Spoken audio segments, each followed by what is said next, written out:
কাল কিয়ামতের দিনটা বড় ভয়ঙ্কর হবে, এত ভয়ঙ্কর বন্ধু। আমার নবী বলেছেন উলঙ্গ অবস্থায় মানুষগুলো হাসুরের ময়দানে একত্রিত হবে রে।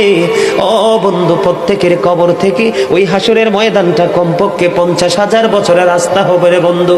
এই জন্য নবী যখন মেরাজের রজনীতে বোরাক দেখেছিল, আমার নবীকে আল্লাহ দাওয়াত দিয়েছে, বোরাক দেখে আমার নবী এত ক্রন্দন করেছিল, মনে হয়েছিল যেন আমার নবীর চক্ষু মুবারক দুইটা ঝর্ণা হয়ে গেছে।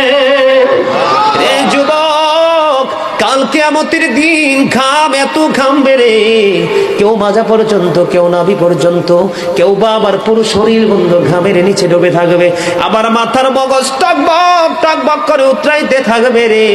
আল্লাহ বলেছেন লা ইয়ামুতু, people will not die that day, সেদিন মানুষ আর মরতে পারবে না।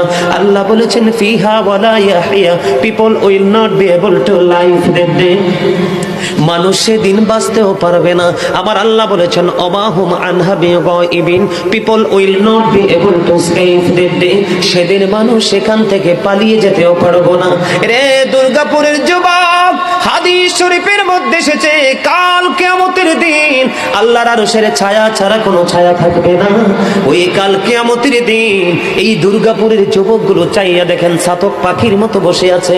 আমার কাছে এত সুন্দর লাগে রে যুবক, আমার হৃদয়টা ঠান্ডা হয়ে গেছে, কলিজা ছুঁয়ে গেছে তোমাদের উপস্থিতি এবং মনোযোগ। আল্লাহ রাব্বুল আলামিন হাদিস শরীফের মধ্যে এসেছে কাল কিয়ামতের দিন আর 7 শ্রেণীর মানুষকে আল্লাহর আরশের ছায়ার নিচে জায়গা দিবে রে। এর মধ্যে বিশাল একটা টিম থাকবে পৃথিবীর যুবকেরা। জোরে জোরে সুবহানাল্লাহ।